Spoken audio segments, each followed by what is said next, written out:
It was a beautiful spring morning in the heart of the Green Valley. Dew glistened on the petals of buttercups, bees buzzed merrily from flower to flower, and the soft whisper of the breeze through the grass carried the scents of wild thyme and fresh clover. In the middle of all this beauty lived a young rabbit named Peter. Peter Rabbit was known throughout the valley for his curiosity and his big heart. Always bounding through the fields, ears perked and nose twitching, Peter was never far from adventure. But Peter wasn't just any rabbit.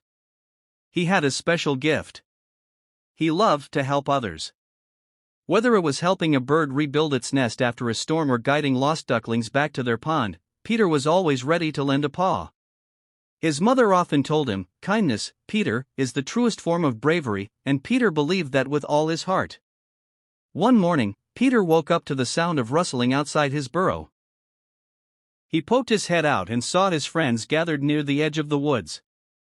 Lily Bobtail, Benjamin Bunny, Squirrel Nutkin, and even Jemima Puddleduck were all chattering worriedly. Peter hopped over to see what was wrong. "It's Mr. Badger," Lily said, her voice full of concern. "He slipped near the stream and hurt his leg.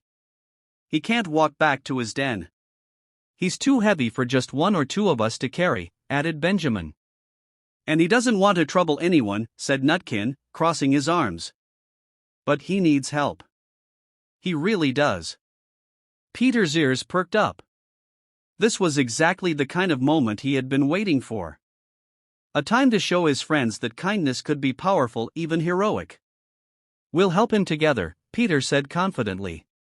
"We'll become helping heroes. Not just today, but every day. If anyone in the valley needs a friend, we'll be there." The others looked at one another, unsure at first. But something about Peter's spirit lit a spark in their hearts. One by one, they nodded. "I'm in," said Lily, adjusting her headband. "Let's do it," grinned Benjamin. Nutkin nodded and leapt onto a low branch. "Helping heroes," he said. "I like the sound of that." And so, the helping heroes were born. Their first mission: help Mr. Badger. The friends gathered branches, soft moss, and a sturdy piece of bark to build a stretcher. With teamwork and lots of laughter along the way, they carefully lifted Mr. Badger onto the stretcher and began the slow but steady journey to his den. Mr. Badger, normally so gruff, was touched by the kindness. By the time they reached his cozy burrow, he had tears in his eyes. "Thank you," he murmured. "You little ones are stronger than you look. Not just in your paws, but in your hearts." That night, Peter couldn't sleep. Not because he was worried, but because he was excited. There was so much more good they could do. And the next morning proved him right. Mrs. Tiggy Winkle, the kind old hedgehog who ran the woodland laundry, had lost her laundry cart down a hill. The helping heroes sprang into action. They chased the cart, weaving between bushes and dodging brambles.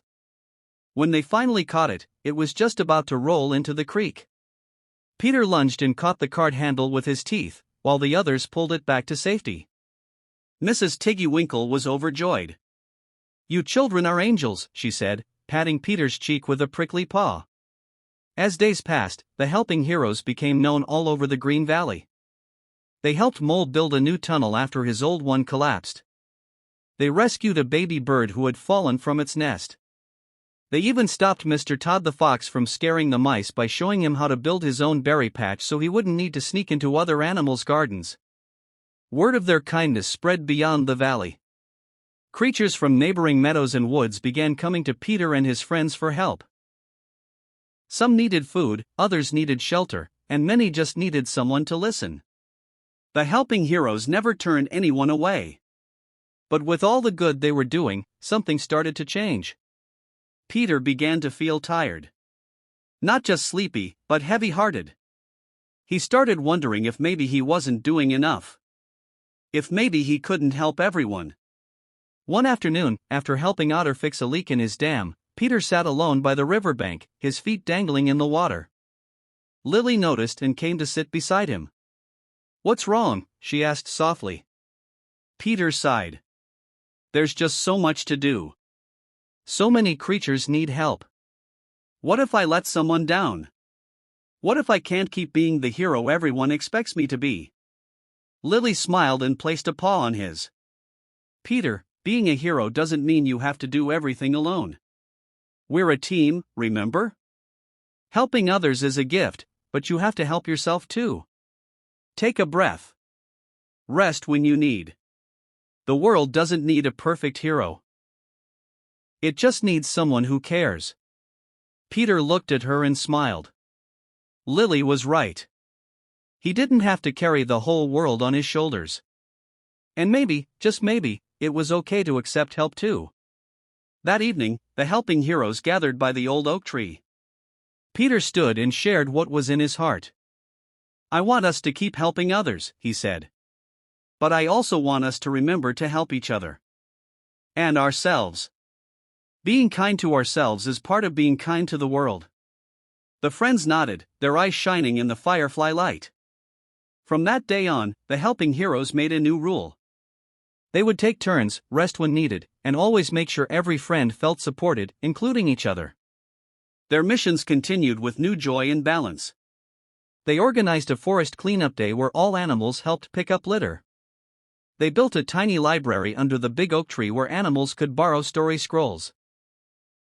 They even planted a friendship garden where creatures could come and relax among the flowers, share stories, or just sit in the sun. The garden bloomed with tulips and daisies and the laughter of grateful animals.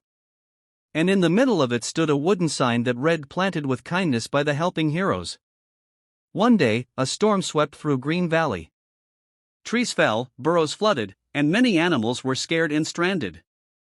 It was the biggest challenge the helping heroes had ever faced. But instead of panicking, they got to work. Peter coordinated with Lily to check on the youngest animals. Benjamin and Nutkin helped dig new shelters. Jemima Puddleduck and a team of birds carried supplies.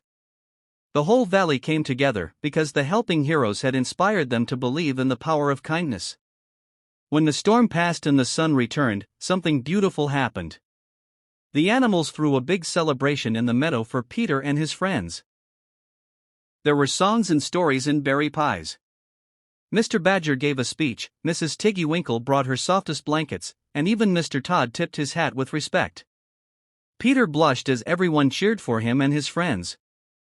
But he stepped forward and said, "We didn't do this alone. We did it together. Kindness grows when it's shared. And every one of you is a hero too." From that day on, the helping heroes weren't just a small group of friends. They were a whole community. A family. A reminder that kindness isn't just something we do. It's something we are. And so, under the golden sunset and surrounded by love, Peter Rabbit's heart was full. Not because he had done something grand, but because he had helped others find the hero within themselves. And that made all the difference. Thank you for watching this heartwarming story from Little Fox.